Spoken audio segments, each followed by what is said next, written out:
Hello दोस्तों, स्वागत है आपका भूगोल की नेक्स्ट क्लास में। भूगोल में हम कल तक क्या पढ़ा दिए थे? भूकंप के बारे में बता रहे थे। यानी जो पढ़ाए थे हम, क्या हमारी पृथ्वी थी, ऐसे पृथ्वी बनाए थे, पृथ्वी का एक टुकड़ा काटे थे, ऊपर वाले भाग को क्या लिथोस्फीयर में क्या ये सब प्लेटें थी, बताए थे। प्लेटें जब आपस में टकराती हैं तो क्या आता है? भूकंप आता है। या फिर एक दूसरे से दूर जाती हैं तब भी क्या आता है? ज्वालामुखी आते हैं। ये सब बताए थे। अभी सरल और अवसरल बताए थे ना। तो मैंने बताया था कि बड़ी बड़ी कितनी 7 प्लेटें होती हैं, वो भी बता दिए थे। छोटी छोटी 20 प्लेटें होती हैं, वो अभी शायद कुछ प्लेटें बता दिए थे, कुछ नहीं बताए थे। वो भी जो इंपॉर्टेंट आपकी प्लेटें हैं वो सारी बता देंगे। बताए थे भूकंप के कारण क्या क्या होते हैं, ठीक। ये सब हम आपको बता चुके हैं, कौन कौन सी तरंगें निकलती हैं, ठीक है, और कौन कौन सी तरंगें, प्राइमरी तरंग कौन होती है, इस तरीके के सारे जो क्लास थे वो बता दिए थे, ठीक है। सारे क्वेश्चन बता दिए। आज हमको क्या पढ़ना है? भूकंप की पेटियां, ठीक। वैसे तो ये कुछ में कुछ समझाने वाला होता नहीं है, ठीक। अपने आप से आपको पढ़ना होता है, लेकिन हम नहीं चाहते कि आपके लिए ये हम जो अच्छा है, जैसे क्या मलाई ये आपको आपके सामने प्रस्तुत कर दें और आप देख ले कहें बहुत अच्छा सर पढ़ाते हैं, लेकिन जो वास्तव में क्वेश्चन का है इन सबसे भी पूछता है, ठीक है। और ये हम आपको छोड़ दें तो कहें आपको तो अच्छा लगेगा कि सर जो पढ़ाएं अच्छा पढ़ाएं, बहुत अच्छा लगा, लेकिन क्वेश्चन तो इससे भी पूछेगा ना। लेकिन ये खुद से पढ़ने वाला होता है। फिर भी हम कोशिश करेंगे कि आसान से आसान भाषा में ये भी आपको समझा दें, क्योंकि कुछ चीज़ें होती हैं उनको क्या होता है, उनको अपने आप से पढ़ना पड़ता है, उनको समझाने लायक कुछ होता नहीं। जैसे कि लिखा है, जैसे मेरा नाम है, ठीक, मेरा नाम तो लिखा है, उसको कोई समझने की क्या जरूरत है, वो तो याद ही होगा। जैसे आपका आसपास के जितने लोग रहते हैं उनका नाम है कुछ ना कुछ, तो उसमें समझने की क्या बात है, उसको तो याद ही करना है, ठीक। ऐसे बहुत सी चीज़ें होती हैं जिनको याद ही करना होता है, उनको समझने लायक कुछ होता ही नहीं, लेकिन फिर भी इसमें थोड़ा बहुत जो समझाने लायक होता है वो हम समझा देते हैं। बाकी आप इस पर ज़्यादा ध्यान दीजिए, ठीक है। इसको ज़्यादा पढ़िए तो आपको ज़्यादा आएगा। ये आपको ज़्यादा इंटेंशनल भी लगे तब भी आपको पढ़ना है, क्योंकि इससे क्वेश्चन आते हैं इन सबसे, ठीक। इसीलिए इनको पढ़ना जरूरी है, ठीक। तो आज क्या पढ़ना हमको? भूकंप की पेटियां, ठीक। भूकंप की पेटियां कौन कौन सी? जैसे प्रशांत महासागरीय पेटी, मध्य अटलांटिक पेटी, अटलांटिक महासागरीय पेटी, ठीक है। इस तरीके के पढ़ते हैं। और भी बहुत जो 3 पेटियां होती हैं वो सारी आपको बता देंगे। पहली कौन सी पेटी है? प्रशांत महासागरीय पेटी, ठीक है। प्रशांत महासागरीय बताए थे। प्रशांत महासागर सबसे बड़ा महासागर कौन सा है? प्रशांत महासागर, ठीक है। वो सबसे बड़ी प्लेट प्रशांत महासागरीय प्लेट, प्रशांत महासागर में भी प्लेट है ना, उससे भी क्या भूकंप आते हैं। जैसे कौन कौन से आपको अभी ऐसे पढ़ा देते हैं, फिर आपको क्या मैप से भी बताएंगे, ठीक है। मैप लगा के वो भी बता देंगे, मैप में बता देंगे कहाँ कहाँ है, ठीक है। जैसे हमारा ये द्वीप थे यहाँ पे, ये कौन सा? एशिया महाद्वीप मान लो, ये एशिया, अफ्रीका, एशिया, और इसमें कौन कौन सा है? एशिया, यूरोप एक में है, ठीक। ये अफ्रीका महाद्वीप, ऐसे से थे अफ्रीका महाद्वीप। फिर ये उत्तरी अमेरिका,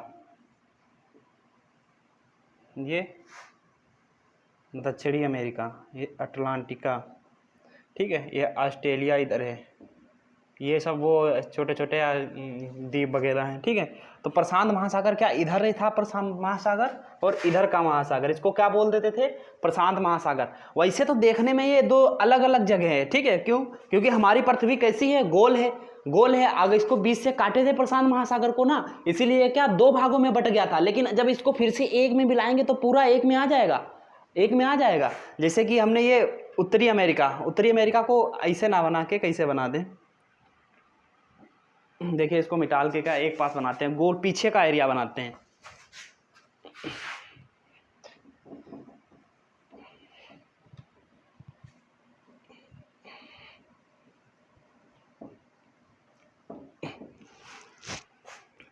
ये क्या है हमारा? एशिया, उस साइड वाला, ठीक। उस साइड वाला इधर है, इस साइड वाला इधर है, एशिया। इधर क्या हमारा? यूरोप हो गया, ठीक है। फिर क्या है? हाँ, अफ्रीका इधर है, ठीक है, अफ्रीका। फिर ऐसे गोल गोल घूम के आएंगे तो यहाँ क्या आएगा? इसे उत्तरी अमेरिका समझ लीजिए, ठीक है। ये दक्षिणी अमेरिका, ये अटलांटिका तो है ही है, ठीक। ये वाला आप कौन सा? ये प्रशांत महासागर पूरा इधर आ गया, एक पास इसको हमने क्या कर दिया? एक पास कर दिया प्रशांत महासागर को। तो सबसे बड़ा महासागर कौन वैसे होता है? प्रशांत महासागर।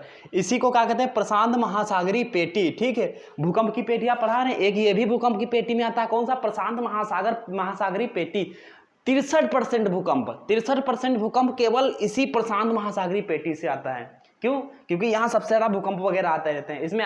और किस कारण आता है? अभिसरण के कारण। अभिसरण क्या होता है? जब प्लेटें आपस में टकराती हैं तो क्या होता है? अभिसरण होता है। अवसरण क्या होता है? जब प्लेटें आप एक दूसरे से दूर जाती हैं तो क्या होता है? अवसरण होता है। इसमें क्या हो रहा है? अभिसरण हो रहा है, अवसरण दोनों। अवसरण भी थोड़ा बहुत होता रहता है और अभिसरण ज़्यादा होता रहता है, ठीक है। तो प्रशांत महासागरीय पेटी क्या एक और किससे? एक और ये एशिया है, एशिया, एक और एशियन प्लेट से टकरा रही है तो क्या कर रही है? अभिसरण कर रही है। और दूसरी ओर किससे टकरा रही है? अमेरिकन प्लेट से, तो अभिसरण कर रही है। तो यहाँ पे सब क्या आएंगे? जब ये एक आपस में टकराएगी तो यहाँ पे क्या सब भूकंप आएंगे ना, बहुत ज़्यादा भूकंप आएंगे। तो यही क्या होगा? यहीं पे लगभग बहुत बड़ा महासागर है ना, पूरी प्लेटों से टकरा रहा। कितनी बड़ी बड़ी प्लेटें हैं ये ना, एशियन प्लेट कितनी बड़ी है, अमेरिकन प्लेट कितनी बड़ी, कितना बड़ा महाद्वीप है, समझो वो एक तरीके का प्लेट है, ठीक है। तो इतनी बड़ी प्लेटों से जब ये प्रशांत महासागरीय प्लेट टकराएगी तो क्या बहुत ज़्यादा भूकंप आएगा ना। तो 63% भूकंप केवल किससे? प्रशांत महासागरीय प्लेट से आते हैं, समझे। क्योंकि इतना खतरनाक, इतनी बड़ी है और इसी को तो इतना ज़्यादा इसमें भूकंप आता है। इसमें अवसरण भी होता है, अभिसरण भी होता है। अवसरण कम होता है, अभिसरण, और अभिसरण ज़्यादा खतरनाक होता है, ठीक। अवसरण थोड़ा कम खतरनाक होता है। अभिसरण होता है वो प्लेटें जब आपस में टकराती हैं, ठीक है। इधर ये किससे? अमेरिकन प्लेट से टकराएगी और इधर एशियन प्लेट से टकराएगी। यहाँ इसके जहाँ पे टकराएगी तो उसे विनाशी कगार बोलते हैं। यहाँ पे क्या? भूकंप आएगा, इधर भी भूकंप आएगा, दोनों तरफ क्या? भूकंप आएगा, बहुत ज़्यादा विनाश होगा, ठीक है। तो ये देखो लिख भी दिया है, प्रशांत महासागरीय प्लेट एक तरफ किससे? एशियन प्लेट से टकराती है, दूसरी तरफ अमेरिकन प्लेट टकराती है। इसीलिए इसको क्या? रिंग ऑफ फायर कह देते हैं, रिंग ऑफ फायर कह देते हैं। ये देखो गोल गोल जो ये बन गया, ये क्या है? पूरा प्रशांत महासागर। इसको क्या बोल देते हैं? रिंग ऑफ फायर, यानी अग्निवलय।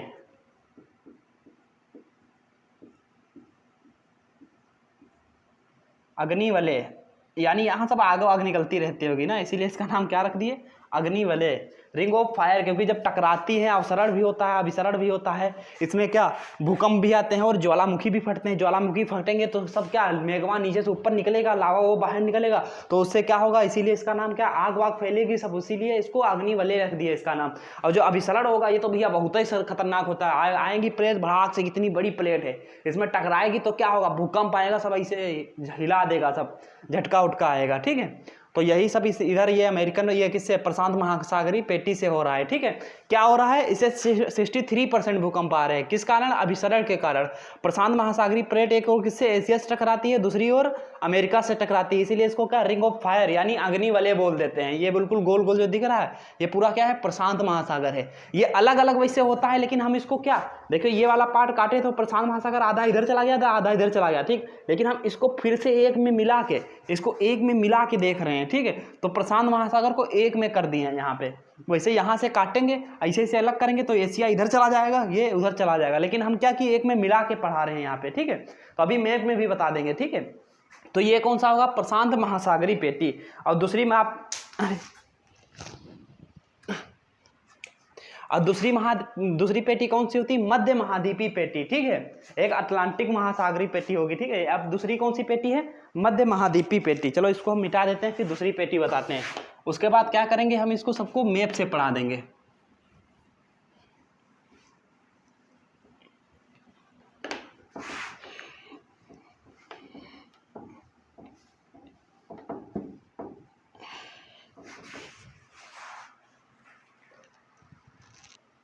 दूसरी हमारी कौन सी पेटी है? मध्य महाद्वीपीय पेटी। तीसरी मध्य अटलांटिक पेटी। ये सब आप पहले भी बता चुके हैं, आपको एक बार शायद हम बता भी चुके हैं, ठीक है। लेकिन फिर से यहाँ आप भूकंप की पेटियों की बात आ रही, तो हम क्या पूरी बता रहे हैं? पहले क्या बताए थे? प्लेट बताए थे, तो उसी में बता दिए थे। जब प्लेटें बता रहे थे आपको, जब बड़ी बड़ी 7 प्लेटें, तो उसमें क्या ये बता दिए थे ना, मध्य महाद्वीपीय पेटी कौन सी होती है, इससे क्या भूकंप किससे आता है ज़्यादा। तो ये कौन सी दूसरी कौन सी पेटी है? मध्य महाद्वीपीय पेटी। ये भी क्या करती है? अभिसरण। ये महाद्वीपों के बीचों बीच से होके जाती है। जैसे कैसे? यूरोप से निकलती है, यूरोप से जाके, यूरोप से निकली कैसे भारत के एशिया में प्रवेश करके भारत से होती हुई भारत के नीचे से बहुत दूर तक जाती है, ठीक है। इसी के कारण मध्य महाद्वीपीय पेटी के कारण ही कहाँ भारत में क्या आता है? भूकंप वगैरह आता है। यही क्या हिमालय वाले भाग में, हिमालय जिससे बना, ये किससे? इसी वाले भाग से। जैसे ये कौन सी मध्य महाद्वीपीय पेटी है? ये भी क्या करती है? अभिसरण। अभिसरण मतलब ये दोनों जब जाती है तो प्लेटें आपस में इससे भी टकराती हैं। जैसे इसके नीचे कौन सी है, अभी आपको मैप से बता देंगे तो ज़्यादा क्लियर होगा, लेकिन एक बार यहाँ भी समझ लीजिए, ये यूरोप से निकलती है। यूरोप के नीचे क्या है, अफ्रीका है। तो अफ्रीकन प्लेट किससे, इससे टकराती रहती है, टकराती है तो क्या भूकंप वगैरह आएंगे, ठीक है। और आगे चलता रहता है, निकलता है, भारत से होके जाता है, भारत के ऊपर से होके जाता है। तो भारतीय प्लेट यानी इंडियन प्लेट किससे टकराती है, इससे मध्य महाद्वीपीय प्लेट से टकराती है, और नेपाल वाले भाग में टकराती है, नेपाल के साइड में। तभी क्या होते हैं, ये टकराती है तो क्या टकराती है, तो आपस में जब टकराती हैं दो प्लेटें आपस में तो क्या भूकंप वगैरह आते हैं। तभी देखो नेपाल ऊपर वाले साइड में ज़्यादा भूकंप वगैरह आते रहते हैं, ठीक। हिमाचल प्रदेश, नेपाल ऊपर ज़्यादा भूकंप आते रहते हैं। और तीसरी हमारी पेटी क्या कौन सी है, ये क्या करती है, अभिसरण करती है, ये भी टकराती है। अफ्रीकन प्लेट किससे, यूरोपीय प्लेट से टकराती है, इंडियन प्लेट यूरेशियन प्लेट से। ये कि यूरोप और एशिया के बीच दोनों को मिला के एक प्लेट बनी है ना, उसी को क्या बोल देते हैं, यूरेशियन प्लेट, ठीक है। और तीसरी प्लेट कौन है, मध्य अटलांटिक प्लेट। ये मध्य अटलांटिक प्लेट भी बता चुके हैं आपको, कौन से, अटलांटिक महासागर में प्लेट है, समझे। ये क्या करती है, ये अवसरण करती है। इसमें क्या है, प्लेटें आपस में दूर जा रही हैं, मतलब खींच रही हैं तो क्या है, नीचे से जमीन फट रही है तो जमीन फटेगी तो नीचे से ज्वालामुखी सब धधक के क्या ऊपर आ जाएंगे, तभी सब। ये कौन सा, प्रशांत महासागर, कैसे, जैसे बीच में एक महासागर है, ऐसा आकार का बताए थे सब, प्रशांत महासागर नहीं, अटलांटिक महासागर में, सॉरी प्रशांत बता रहे हैं, प्रशांत महासागर तो बता दिया अग्नि वाला ना। ये मध्य अटलांटिक पेटी अटलांटिक महासागर में आता है, ठीक है। ये क्या करती है, अवसरण करती है। अवसरण मतलब प्लेटें आपस में दूर जा रही हैं, ठीक है। तो जितना भी मैग्मा लावा वगैरह है सब धधक के क्या ऊपर आ रहा है, ऊपर आता है तो वही क्या पहाड़ वगैरह बना देता है, पहाड़ टाइप की चोटियां बना देती है। उन्हीं चोटियों को क्या रीच या कटक बोल देते हैं, तभी कहते हैं प्रशांत महासागर, बार बार याद आ रहा है कौन, अटलांटिक महासागर। अटलांटिक महासागर पूरा का कटकों से भरा हुआ है, यानी सब पूछा जाए सबसे ज्यादा कटक किस महासागर में है, तो कौन से महासागर में है, अटलांटिक महासागर में है, ठीक है। सबसे बड़ा कटक कहाँ है, तो अटलांटिक महासागर, इसको रीच भी बोल देते हैं, ठीक है। क्योंकि प्रशांत महासागर ऊपर से लेके नीचे तक जहाँ जहाँ सब पूरे भरे में क्या है, कटक भरे हुए हैं, ठीक है। चलिए इसको हम क्या मैप से समझते हैं, इसमें मैप लगा के फिर आपको बताते हैं, फिर उसमें आपको ज़्यादा समझ में आएगा। चलिए यहाँ पे देखिए हमने मैप लगा दिया है, ठीक है। जैसा भी है आपको एडजस्ट करना है, ठीक है। तो इसमें क्या बताते हैं, पहले ये वाला नीचे वाला बता देते हैं, मध्य अटलांटिक पेटी जो बता रहे हैं। देखिए अटलांटिक महासागर कौन सा, यही बीच वाला, ये पूरी दुनिया है, इतनी बड़ी दुनिया है ना, इससे ज़्यादा तो है नहीं, यही पूरी दुनिया है ना। कैसे कहते हैं, दुनिया घुमा दूं तुझे, यानी वर्ल्ड घुमा दूं। यही क्या है, ये कौन कौन से, ये इधर कौन सा महासागर है, प्रशांत महासागर। इधर भी आधा प्रशांत महासागर, किधर आधा इधर चला गया। हमने जो प्रशांत महासागर का अग्नि वलय बताया था, इसको क्या किए थे, दोनों महासागर को एक में जोड़ दिए थे। जब एक में जोड़ेंगे तो ये ऐसे एक पास आ जाएगा, रिंग बन जाएगा। तो इसको इसी को क्या कहते हैं, रिंग ऑफ फायर। ये एक तरफ देखो किससे, अमेरिकन प्लेट से टकरा रहा, ये अमेरिकन प्लेट से टकरा रहा, तो अमेरिकन प्लेट पे कहाँ यहाँ भूकंप लाएगा, भूकंप वगैरह लाएगा। एक तरफ कहाँ एशियन प्लेट से टकरा रहा, यही कहाँ देखो जापान वगैरह में टकराता है, सबसे ज़्यादा जापान में भूकंप आते हैं।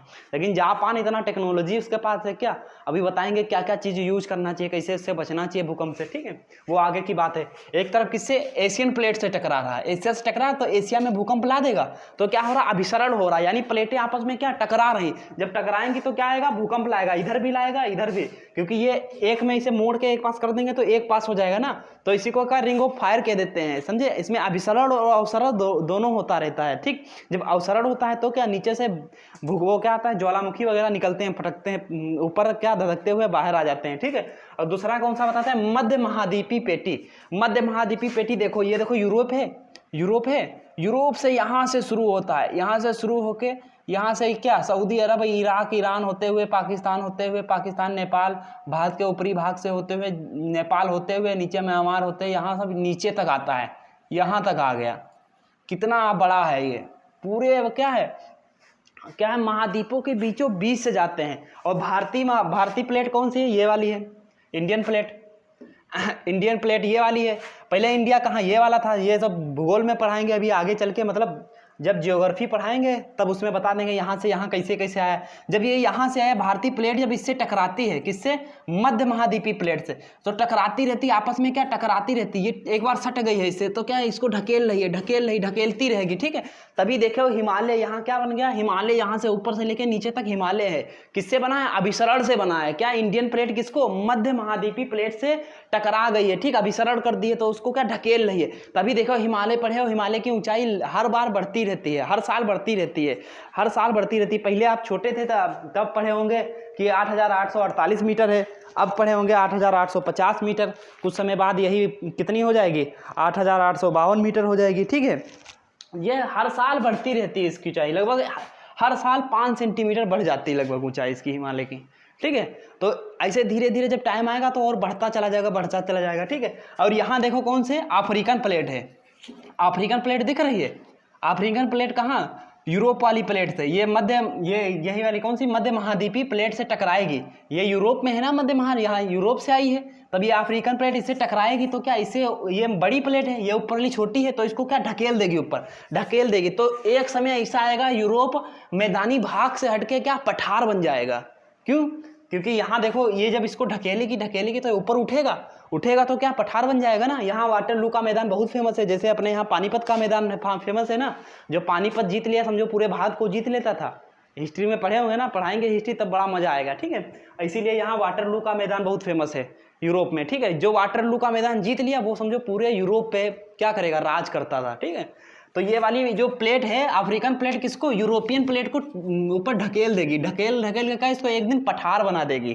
ठीक है, और जब इंडियन प्लेट किससे टकराती है, ये मध्य महाद्वीपीय प्लेट से टकराएगी तो यहाँ क्या बना रही है, हिमालय हिमालय बन रहा है लगातार, धीरे धीरे हिमालय की ऊंचाई बढ़ती जा रही है। ठीक है, और ये और क्या बताए थे, मध्य अटलांटिक पेटी, मध्य अटलांटिक महासागर यही वाला है ना। देखो ये देखो अटलांटिक महासागर है, जो महासागर वगैरह नहीं पढ़े, महाद्वीप वगैरह, ये जब मैप का क्लास पढ़ाएंगे, मैप का क्लास जिस दिन से शुरू करेंगे ये आप कभी भूलेंगे नहीं। महाद्वीप महासागर जितने भी है वर्ल्ड में देश दिख रहे हैं, ये देश दिख रहे हैं, सब एक एक आपकी जुबान पे रट जाएंगे बिल्कुल। एशिया में कितने देश हैं सब रट जाएंगे, अफ्रीका, यूरोप, ठीक है, ये सारे देश रट जाएंगे, सारी देशों की विशेषता आपको पता हो जाएगी। ठीक है, बड़ा मजा आएगा। ठीक, तो ये कौन सा महासागर है, अभी देख लो इसमें, वर्ल्ड देखे हो ना, वर्ल्ड में ये कौन सा महासागर, अटलांटिक महासागर बोला जाता है। एस आकार का महासागर अटलांटिक महासागर, ये कैसा एस आकार का दिख रहा है तो अटलांटिक महासागर। ये क्या कर रहा है, अवसरण कर रहा है, यानी ये क्या, इसकी प्लेटें जो हैं अटलांटिक महासागर में जो प्लेटें हैं वो क्या एक दूसरे से दूर जा रही हैं, यानी अवसरण कर रहा है, अवसरण कर रहा है। तो अवसरण करेगा जब प्लेटें दूर जाएगी, नीचे से क्या ज्वालामुखी ऊपर आ रहा है, ऊपर आ रहा है तो ऊपर क्या पहाड़ वगैरह सब इसके समुद्र के अंदर क्या पहाड़ वगैरह कटक कटक लंबी लंबी चोटियां निकाल दे रहा है। ठीक है, निकालेगा तो उसी को क्या रीच या कटक बोल देते हैं। तो पूछा जाता है यहाँ से यहाँ तक पूरा कटक भरा हुआ है, ऊपर से लेके नीचे तक सब क्या कटक है, क्योंकि चोटियां निकली हुई हैं सब, कहीं कहीं समुद्र से बाहर भी निकल आती हैं।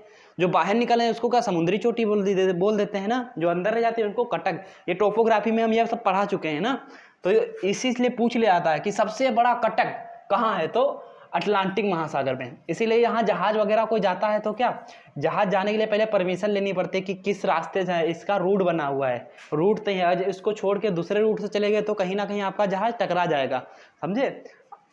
तो ये कौन सी हो गई, मध्य अटलांटिक पेटी। ठीक, ये क्या हो रहा है, यहाँ अवसरण हो रहा है। अच्छा, हम आपको बड़ी बड़ी प्लेटें तो बता चुके थे, अब कुछ छोटी छोटी प्लेटें हैं जो इंपॉर्टेंट आपकी पूछी जाती हैं, अब वो भी प्लेटें थोड़ा बता देते हैं। ठीक, इसको मिटा लेते, छोटी छोटी प्लेट कहाँ कहाँ पे हैं, कौन कौन सी प्लेट हैं, वो सारी आपको बता देते हैं। इसको यहाँ पे थोड़ा थोड़ा मिटा देते हैं, यहीं पर लिख देते हैं, मैप से बता देंगे तो ज़्यादा समझ में आएगा।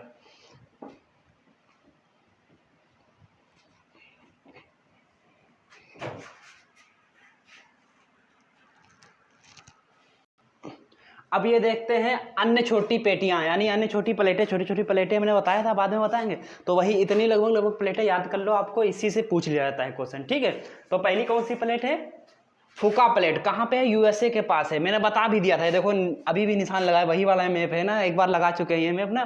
तो ये कौन सी प्लेट है, फूका प्लेट। ये किससे टकराती रहती है, ये अमेरिका से टकराती रहती है, आए दिन टकराती रहती है। तो अमेरिका के इस साइड में क्या भूकंप ला देती है। ठीक है, तो ये भी क्या कर रही है, अभिसरण कर रही है, यानी आपस में आके टकरा रही है। ठीक है, तो ये क्या करती है, भूकंप वगैरह ला देती है। दूसरी कौन सी पेटी है, दूसरी कौन सी, कोकोस। ठीक है, ये कहाँ पे है, मैक्सिको के पास। ये देखो मैक्सिको है, मैक्सिको है। ठीक है, तो इसी के पास ये कौन सी प्लेट है, कोकोस प्लेट है। ठीक है, ये कोकोस प्लेट कहाँ, इससे मैक्सिको से टकराती रहती है। तो ये क्या होगी, मैक्सिको वाले भाग में क्या भूकंप ला देगी। ठीक है, ये भी क्या करती है, अभिसरण करती रहती है, यानी एक दूसरे से आके टकराती रहती है। ठीक है, तो इससे है छोटी छोटी ये पेटी, लेकिन बहुत खतरनाक काम करती है, यानी बहुत टकराती रहती है। जितनी छोटी है उतनी ज़्यादा जल्दी आएंगी, टकराएंगी, भाग जाएंगे, आएंगी, टकराएंगी, भाग जाएंगे, ऐसे टकराती रहेंगी, भूकंप लाते रहेंगे। ठीक है, और तीसरी कौन सी है, याद रख लेना कहाँ कहाँ पे पूछा है, फूका फूका प्लेट कहाँ पे है? तो अमेरिका के पास है, ठीक, अमेरिका के साइड में, ठीक है।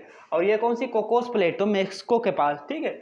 और नजका प्लेट पेरू के पास, पेरिस के पास, ठीक, पेरू। ये देखो नजका प्लेट है, ठीक है।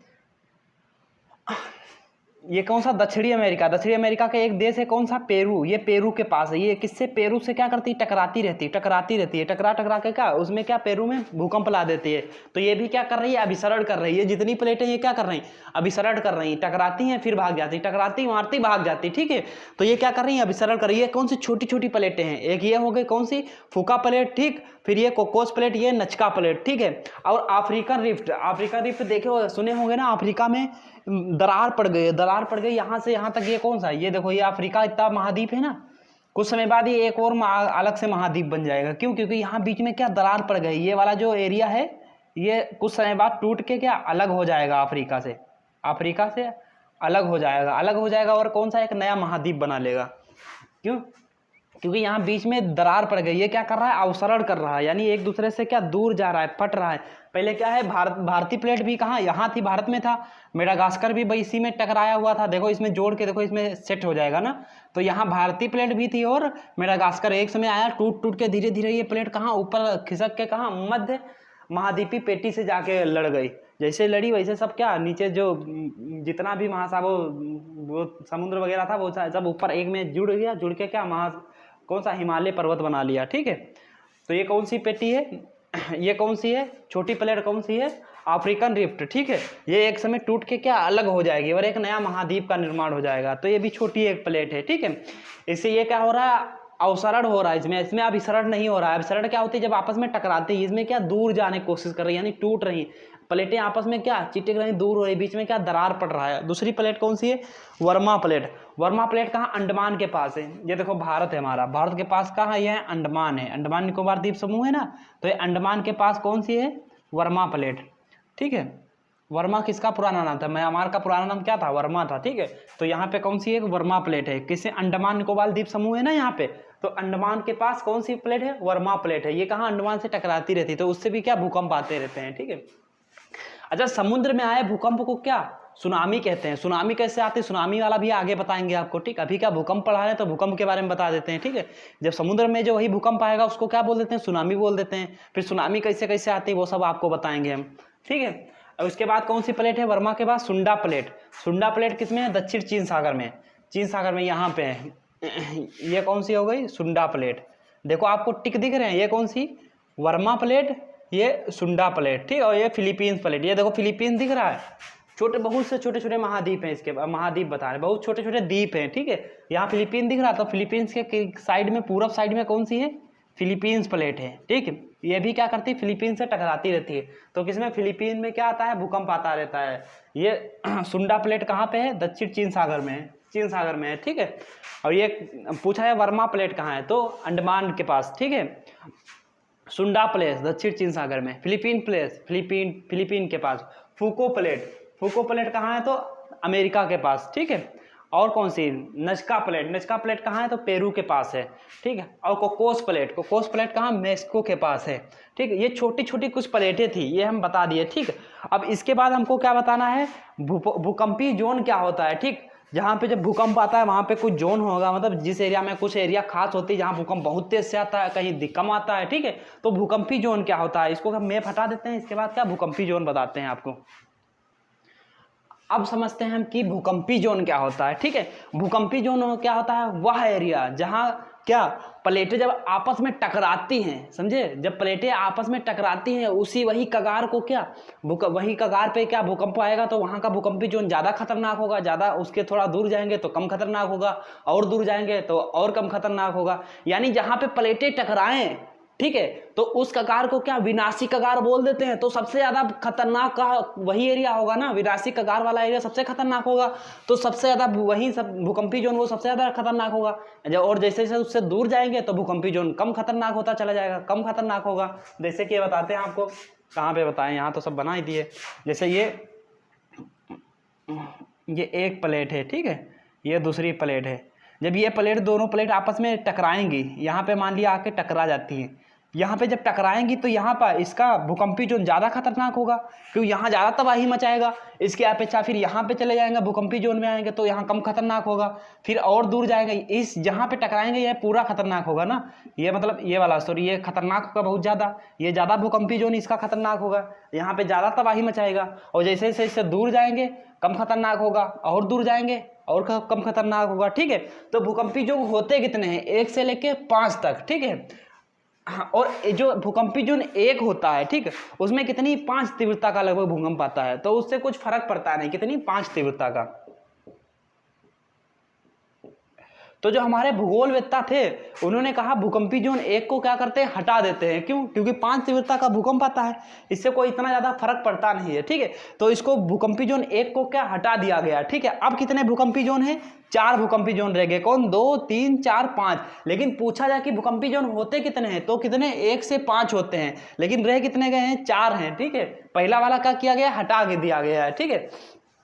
और जब सबसे ज्यादा भूकंपी जोन जहां यहां जाएगा, तो जैसे 1 पे था 5 तीव्रता का था तो कम खतरा था, बिल्कुल खतरा नहीं था, ठीक। 2 पे जाएगा खतरा बढ़ेगा, 3 पे चला जाएगा और खतरा बढ़ेगा, 4 पे चला जाएगा और खतरा बढ़ेगा, 5 पे चला जाएगा। तो जहां पे विनाशी कगार एकदम टकराती है वहीं पे क्या भूकंपी जोन 5 वाला होगा ना, जहां पे विनाशी प्लेट टकराएंगी ना वहां पे क्या भूकंपी जोन 5 वाला। जैसे कि हिमालय किस में आता है, 5वें भूकंपी जोन में आता है, ठीक है। ये जो हिमालय हमारा है किस में आता है, 5वीं जोन में आता है। तो यहाँ सबसे ज़्यादा तबाही मचती है। तभी देखो नेपाल, इधर ऊपर वाले जितने भी एरिया है, नेपाल हुआ, हिमाचल प्रदेश, उत्तराखंड, यहाँ सबसे ज़्यादा तबाही आती रहती है ना। क्यों? क्योंकि ये कौन से जोन में है, 5वें जोन में है, ठीक। यहाँ क्या होती है, भारतीय प्लेट जो है, इंडियन प्लेट किससे टकराती है, मध्य महाद्वीपीय प्लेट से, ठीक है। ये मैंने बताया था, इसे मध्य महाद्वीपीय प्लेट है, ये इंडियन प्लेट, इसे टकराती रहती, टकरा टकरा कर क्या हिमालय बना दिए हैं, ठीक है।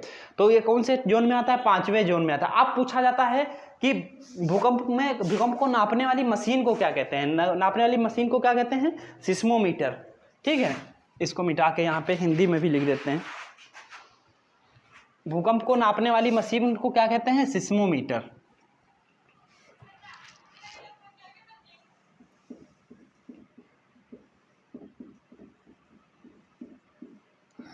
ठीक है। भूकंप की स्टडी क्या कहलाती है, जिसमें हम भूकंप का अध्ययन करते हैं, तो इसको क्या कहते हैं, सिस्मोलॉजी, ठीक है। क्या हो गया, सिस्मोलॉजी, ठीक है। और किस ग्राफ से नापते हैं, ठीक। पूछा जाए जब कि भूकंप हम किस ग्राफ से नापते हैं, तो कौन सा ग्राफ है ये हमारा, सिस्मोग्राफ से नापते हैं। अब भूकंप नापने का कोई स्केल होता है, कोई पैमाना होता है, ठीक। तो भूकंप नापने का जो पैमाना है अभी इस समय चल रहा है वो कौन सा है, रिक्टर स्केल है। कौन सा, रिक्टर स्केल, ठीक है। पहले आए थे, पहले एक फेरल स्केल थी, ठीक है, उससे नापते थे, वो भी खराब हो गया, उसी का दूसरा नाम राशि था, ठीक है, उससे अब नहीं नापते हैं, वो क्या फेल हो गया, ठीक। उसके बाद मार्केली आई, ठीक है, मार्केली स्केल आई, ठीक है, उसमें क्या 1 से लेके 12 तक अंक दिए हुए थे, ठीक है, वो भी क्या हो गए, फ्लॉप हो गए, वो भी नहीं चली। फिर हमारी कौन सी, रेक्टल स्केल आई, इसमें कितने 1 से लेके 9 तक डिजिट दिए होते हैं। जैसे ये देखिए यहाँ पे क्या दिया है, ये देखिए ग्राफ बना है, किस ग्राफ से नापते हैं, तो सिस्मोग्राफ। मान लीजिए एक सिस्मोग्राफ बना है, इसमें ये तो ग्राफ हो गया, इसमें ही स्केल लगी है, कौन सी है, रिक्टर स्केल लगी है। यहाँ भूकंप नापने की स्केल है ये 1, 2, 3, 4, यहाँ कितने तक है, 9 तक है, ठीक है। वैसे होते कितने तक है, 9 तक अंक होते हैं, ठीक है, लेकिन हमने यहाँ पे 10 भी लिखा है। अच्छा 10 क्यों लिखा है, 10 क्यों लिखा है,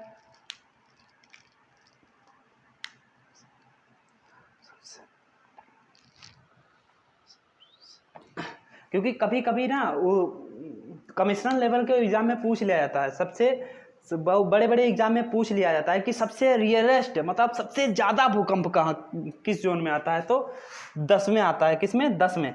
सबसे रियरेस्ट भूकंप किस में आता है, 10 से दर्शाते हैं। सबसे पूछा जाता है कि रिक्टर स्केल में सबसे रियरेस्ट भूकंप को किससे दर्शाते हैं, तो किससे, 10 से दर्शाते हैं। पैमाने में किससे दर्शाते हैं, 10 से दर्शाते हैं, इसीलिए 10। वैसे होते कितने, 9 तक ही होते हैं, ठीक है।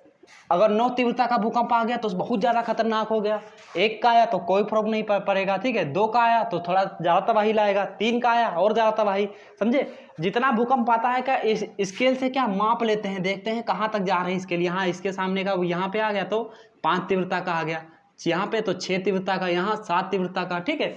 उसी को क्या कहते हैं, यही क्या पैमाना हो जाता है, और ये ग्राफ हो गया। और इसी का अध्ययन, इन सबको मिला के इन सबका अध्ययन क्या कहलाता है, सिस्मोलॉजी, ठीक है, इन्हीं सबका अध्ययन क्या कहलाता है, सिस्मोलॉजी कहलाता है, ठीक है। रिक्टर स्केल पर अच्छा, रिक्टर स्केल जो होती है इसका हर एक अंक, जितने यहाँ पे 9-10 अंक दिए हैं, 9 अंक दिए हैं, ठीक है, इसका हर अंक अपने पिछले वाले अंक से 10 गुना ज़्यादा तबाही को दर्शाता है। जैसे कोई यहाँ पे 2 तीव्रता का भूकंप आया, ठीक है, जितनी भी तबाही लाएगा, और अगर 3 तीव्रता का भूकंप आ गया तो जो 2 तीव्रता का भूकंप आया था उससे 10 गुना ज़्यादा तबाही लाएगा, समझे, अपने से 10 गुने ज़्यादा खतरे को दर्शाती है। रिक्टर स्केल जो होती है इसका प्रत्येक अंक अपने से 10 गुना ज़्यादा तबाही को दर्शाता है, समझे। जैसे 3 तीव्रता का भूकंप आया, अब जो 4 तीव्रता का आ जाएगा, यहाँ पे 4 का आएगा, 4 तीव्रता का भूकंप आ गया तो अपने से कितना 10 गुना ज़्यादा तबाही को दर्शा रहा, ठीक है। और 5 का आ गया तो इससे भी ज़्यादा 10 गुना, समझे, ऐसे ऐसे 10 गुना, 10 का 10 गुना करते जाओ तो जो 9 तीव्रता का आ गया तो बड़ा भयानक तबाही मचाएगा, ठीक है। और कहाँ, हिमालय कहाँ आता हमारा 5वें भूकंपी जोन में आता है, सबसे ज़्यादा खतरनाक आता है, ठीक। तो यहाँ कहाँ 8, 9, 10 ऐसे भूकंप आते रहते हैं, तो सबसे ज़्यादा तबाही कहाँ, यही मचती है, ठीक है।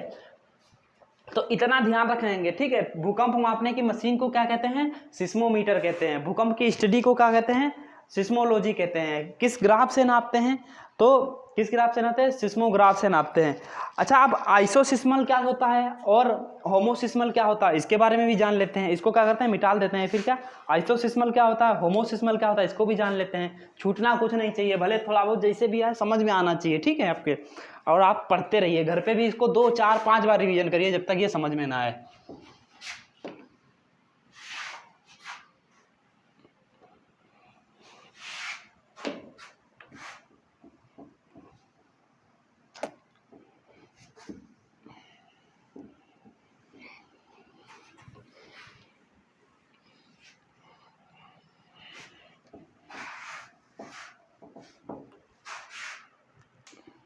अच्छा, अब क्या होता है, आइसोसिस्मल क्या होता है, होमोसिस्मल क्या होता है, ठीक है। जैसे पढ़ने से आपको आ रहा है आइसोसिस्मल, आइसोसिस्मल में क्या लिखा है, समान तीव्रता, यानी कि जो भूकंप आते हैं, जैसे एक भूकंप यहाँ आ गया, ठीक है, जैसे कोई 3-4 जगह देते हैं, एक जगह ये ले लो, एक ये ले लेते हैं, ठीक है, ये ले लेते हैं, ये ले लेते हैं, एक ये ले लेते हैं, ठीक है। यहाँ मान लिए 6 तीव्रता का भूकंप आया, 6 तीव्रता है इसकी, यहाँ भी आया 6 तीव्रता का, खाली 6 लिख देते हैं, ठीक, 6 तीव्रता का, यहाँ भी आया 6 तीव्रता का, यहाँ आया 7 तीव्रता का, यहाँ 6 तीव्रता का। तो जो आइसोसिस्मल लाइन होती है, आइसोसिस्मल होती है जो समान तीव्रता के भूकंप को दर्शाती है, ठीक है। ये लाइन क्या, समान तीव्रता के भूकंप को दर्शाती है। जैसे यहाँ 6 का आया, ठीक, 6 तीव्रता का, यहाँ भी 6 तीव्रता का आया, तो इसका एक लाइन खींच देते हैं हम, जितना जितना 6 है तो ये 6, यह कितना था, 7 तीव्रता का था, तो इसको हम हटा देते हैं। जहाँ जहाँ 6 तीव्रता का भूकंप आया वहाँ वहाँ सबको एक में जोड़ देते हैं, तो ये क्या करती है, समान तीव्रता के भूकंप को दर्शाती है, ठीक। आइसोसिस्मल लाइन जो होती है समान तीव्रता के भूकंप को दर्शाती है। जहाँ तीव्रता समान होगी वहाँ क्षति भी समान होगी, क्षति मतलब वहाँ क्या होगा, वहाँ तबाही भी समान रूप से होगी, थोड़ा बहुत कम ज़्यादा हो सकता है लेकिन लगभग लगभग तबाही समान ही होगी। क्यों, क्योंकि समान तीव्रता का भूकंप आया है, ठीक है। यहीं पे अगर 8 तीव्रता हो जाए तो ये होगा, 8 तीव्रता का नहीं होगा, जो समान तीव्रता है, जो ज़्यादा होंगे वही उसी को दर्शाता है, ठीक है। और होमोसिस्मल क्या होता है, ये समान समय को दर्शाता है। जैसे एक भूकंप यहाँ आया, यहाँ आया, यहाँ आया, यहाँ आया, यहाँ आया, यहाँ आया, यहाँ आया, ठीक, यहाँ पे आ गया 6m आया, यहाँ भी 6m आया, यहाँ पे 6m आया, यहाँ पे 7pm आया, यहाँ पे 6am आया, यहाँ पे 6am आया, ठीक है, यहाँ पे भी 6am आया,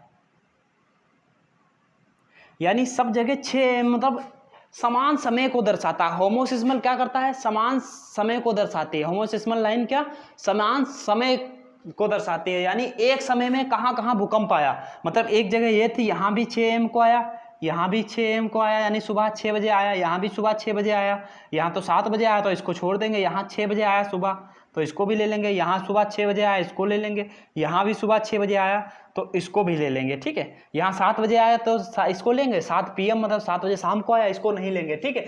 तो आइसोसिस्मल क्या करती है, समान तीव्रता के भूकंप को दर्शाती है, यानी किस टाइम कहाँ कहाँ समान तीव्रता का भूकंप आया, ठीक है। और होमोसिस्मल क्या करता है, यानी समान समय पे कहाँ कहाँ भूकंप आया, एक जिसका टाइम समान हो, यानी 6 बजे यहाँ भी आया और 6 बजे दूसरी जगह भी, तो उसको क्या, उसी को कौन दर्शाता है, होमोसिस्मल। आइसोसिस्मल क्या करता है, समान तीव्रता के भूकंप को दर्शाता है, कितनी तीव्रता का भूकंप आया है, ठीक है, किससे ज्यादा, कितना तबाही, बराबर तबाही किस भूकंप से मची है, ठीक है। तो यही सब दर्शाता। अच्छा, भूकंप आने से पहले क्या हमको उसका पता चल जाता है, बिल्कुल नहीं पता चल पाता, ठीक है। जब भूकंप आता है, इसको मिटा देते हैं, ये समझ गए ना आप। अच्छा, जो भूकंप आता है क्या उसका प्रोटेक्शन पहले हो जाता है, मतलब उसके बारे में हमको पहले से पता चल जाता है, नहीं चल पाता, लेकिन कुछ कारण है जिससे हमें पता चल जाता है कि अब भूकंप आने वाला है, यानी उसकी कुछ चेतावनियां होती हैं, ठीक है। तो क्या चेतावनियां देखते हैं कौन सी होती हैं। देखो, एक तो रेडान गैस का बढ़ जाना, कौन सी गैस, रेडान गैस, ठीक है। उसके बाद और क्या होती है, इलेक्ट्रोमैग्नेटिक, कौन सी, इलेक्ट्रोमैग्नेटिक वेव का बढ़ जाना, इलेक्ट्रोमैग्नेटिक वेव। और कौन, तीसरा कौन होता है, एनिमल, ठीक है। देखो, वायुमंडल में क्या रेडान गैस पाई जाती है, नहीं पाई जाती, क्यों, क्योंकि ये बहुत भारी होती है, ठीक है। लेकिन जब ये भूकंप आने वाला होता है उससे पहले क्या, रेडान गैस की बहुत अधिकता हो जाती है, बहुत अधिकता हो जाती है वायुमंडल में।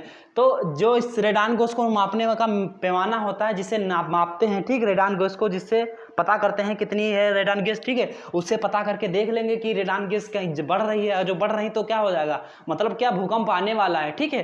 क्यों, जब भूकंप आता है उससे पहले रेडान गैस बहुत आने लगती है, रेडान गैस बहुत छोड़ने लगता है, ठीक है।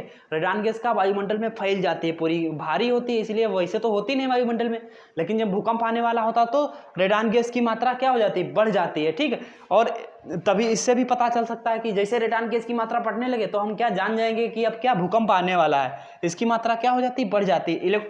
इलेक्ट्रोमैग्नेटिक वेव का है, ये भी क्या होती है, बढ़ जाती है, ठीक है। एनिमल क्या होते हैं, जो भूकंप आता है ना, भूकंप आता है, जो उसकी ध्वनि होती है, वो क्या, ये सब एनिमल वगैरह सुन लेते हैं, हम लोग सुन नहीं पाते हैं, क्यों, क्योंकि उनकी फ्रिक्वेंसी बहुत कम होती है, 20 हर्ट्ज से कम होती है, ठीक है, 20 हर्ट्ज से कम होती है, इसीलिए हम क्या सुन पाते हैं, नहीं सुन पाते हैं। लेकिन एनिमल वगैरह जो होते हैं वो क्या 20 हर्ट्ज से कम भी सुन लेते हैं, ठीक है। इसीलिए क्या उनको पता चल जाता है। ये वो कैसी ध्वनि होती है, अवश्रव्य ध्वनि होती है, ठीक है, अवश्रव्य ध्वनि होती है, और उसकी फ्रिक्वेंसी कितनी होती है, 20 हर्ट्ज से कम होती है। इसीलिए हम लोग तो सुन नहीं पाते हैं। सुन कौन, जानवर वगैरह होते हैं, जैसे कुछ जानवर, जैसे कुत्ता, सियार, बिल्ली, ये सब क्या इसको जान जाते हैं और लगते हैं भागने, कि लगता है कुछ हलचल मचने वाली, तबाही मचने वाली, तो ये सब भागने लगती। तो एनिमल्स के चेंजिंग में, मतलब एनिमल्स में अचानक होने वाली चेंजिंग से हम पता कर सकते हैं कि क्या भूकंप आने वाला है। लेकिन इसकी सूचना हमको कुछ ही 10, 15, 20 मिनट पहले मिल जाती है। लेकिन इससे हम क्या, इससे काफ़ी समय पहले जान जाते हैं। जैसे रेडियन गैस धीरे धीरे बढ़ने लगी तो हम जान जाएं कि अब भूकंप आने वाला है। ये तो 10-15 मिनट पहले इस एनिमल्स वगैरह सुन पाते हैं, ठीक है, और भागने लगते हैं, जिससे हमको बहुत कम समय मिलता है कि अपने आप को सुरक्षित करें, ठीक है। तो इन सब से भी भूकंप वगैरह पता चल जाता है लगभग। लेकिन वैसे तो हमको इसका प्रेडिक्शन वगैरह हो नहीं पाता कि कब भूकंप आने वाला है, कब नहीं आने वाला है, ठीक है। तो यही सब कारण होते हैं, समझे। रेडान गैस बढ़ गई, इलेक्ट्रोमैग्नेटिक वेव वगैरह है, ये भी बढ़ जाती हैं, ठीक है। एनिमल्स वगैरह से पता चल जाते हैं, ठीक है। अब इतना लगभग आपका कंप्लीट हो गया, ठीक है। अब आगे पढ़ाएंगे महाद्वीपीय विस्थापन का सिद्धांत, ठीक है। अच्छा, टेक्टोनिक प्लेटों का सिद्धांत दिया किसने था, तो किसने, हैरी हेस ने दिया था, ठीक है। ये सब आपको हम बता चुके हैं। तो आज कितना ये सब चेतावनियां वगैरह बता चुके हैं, ठीक है। आज ये कंप्लीट हो गया। अच्छा, जब भूकंप वगैरह आते हैं, जैसे घर वगैरह होते हैं, भूकंप आते हैं तो ऐसा तो नहीं घर एकदम से डिस्ट्रॉय हो जाते हैं, एकदम पूरा गिर जाता है, जैसे ब्लास्ट हो जाता है, जैसे ट्विन टावर को अभी गिराया गया उस तरीके तो गिरते नहीं है।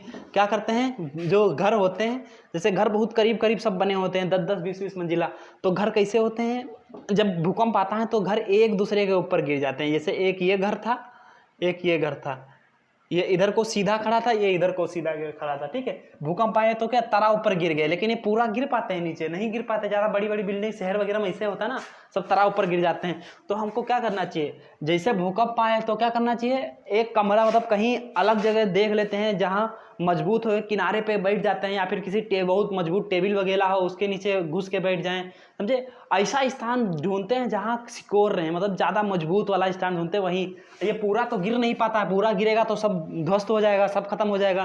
लेकिन ये इधर गिर रहा है ना, तो हमको क्या करना है, इस तरफ क्या कोई मोटी वगैरह चीज़ वगैरह हो, कोई का वो पिलर वगैरह हो उसको कस के पकड़ लें, या फिर कोई भी चीज़ हो अच्छी, जैसे चौकी वगैरह कोई मजबूत पड़ी हो उसके नीचे छिप जाएं, ठीक है। तो इससे क्या बचा जा सकता है, ज़्यादा संभावना है बच जाए। और ज़्यादातर मतलब भूकंप रोधी क्या घर वगैरह बनवाने चाहिए तो भूकंप रोधी छड़ों का इस्तेमाल करना चाहिए, सरिया वगैरह होती हैं।